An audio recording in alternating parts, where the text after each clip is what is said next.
This is Mark Bell from SuperTraining Gym. SuperTraining Gym, the strongest gym in the West. And you are watching all-time world record holder, John Haack. This guy is unbelievable, kind of unassuming.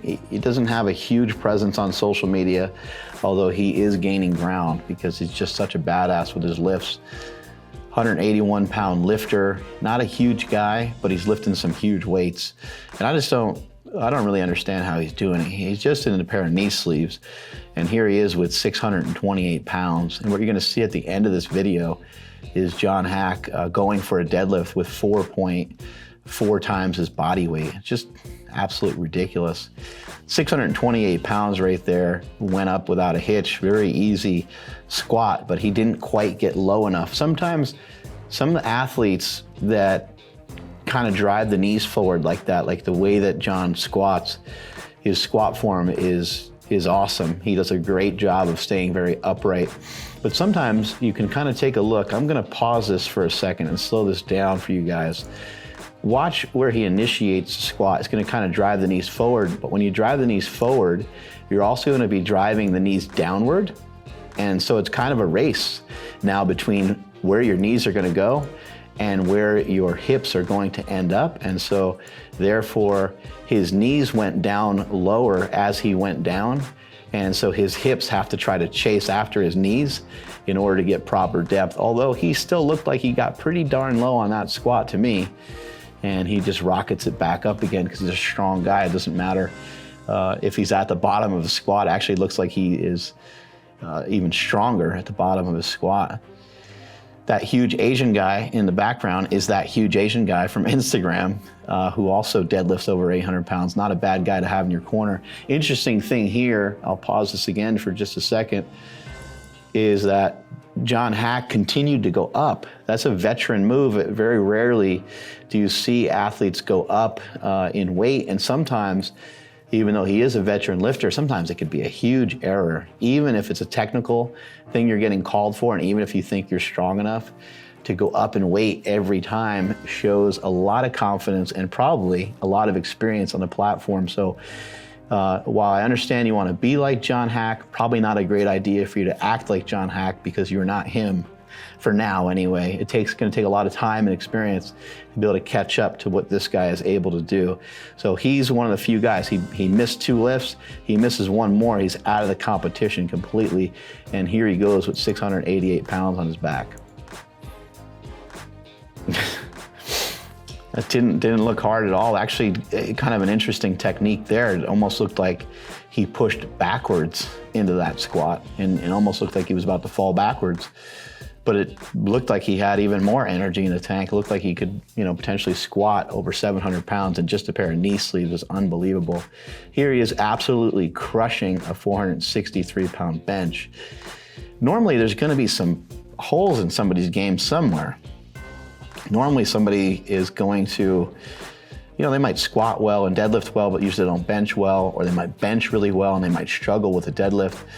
John Haack doesn't listen to any of those rules. He smashes big weights on all 3 lifts. There he is, just, who weighs 181 and benches 490 pounds? I mean, that looked like a joke. Good clean pause. He held the weight at the top before he went down with it.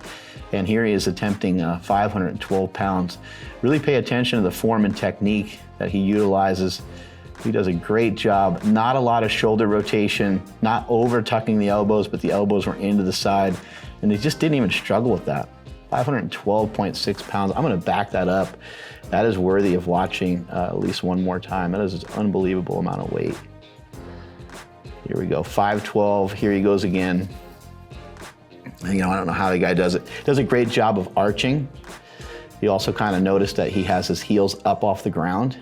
That may be a technique that you want to try. Some athletes like to have their legs flat. Others like to have them like that. It depends on what federation you're in. That may or may not allow that.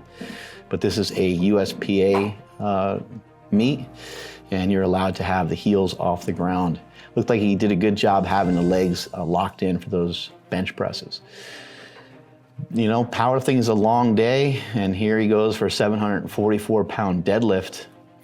at the end of a long day, after squatting those big weights and after bench pressing those big weights. Doesn't look like this guy's gonna run out of energy anytime soon. That was absolutely ridiculous, the way he picked up 744 pounds. Here he is going for about over four times body weight, a 799-pound deadlift. And that looked pretty flawless too. I'm not sure how he's able to maintain posture throughout the entire lift like that. And right here, they're checking him, feeling him up, copping a feel, because he just broke the all-time world record. He broke the all-time world record in the deadlift in the 181-pound weight class, and he also broke the all-time world record in total. And the guy is just, it's unbelievable. And that last lift, I think, put him right at 2,000 pounds. So 2,000 pound, or maybe slightly over 2,000 plus pound total. And just something didn't feel right there. And so it looked like he just decided not to go for it. Let's back that one up again a little bit. Sometimes what happens is you get yourself so hyped and excited. He already did everything that he kind of set out to do. And maybe he was kind of pumped to pull over 800 pounds. But at the end of a long day, when you went through so many different emotions, he missed his first 2 squats, he made his 3rd squat, he made all 3 benches, he put himself in a great position to break the all-time world record total, and he did it on the previous lift. So why risk it? You saw how he got kind of capped back right there, he got rounded. Maybe he could have pulled through that, or maybe he would have not only ended up with a lifetime PR total, but maybe he would have ended up with a lifetime of back pain, right? So it's not always worth it, even if it is a competition. And I like that, on that one, he rounded over and felt that he wasn't gonna be able to correct anything. So he just said, screw it. I'm gonna drop the weight and I'll live to lift another day. Strength is never a weakness. Weakness is never strength. Congratulations to John Haack on an absolutely amazing competition. Catch you guys later.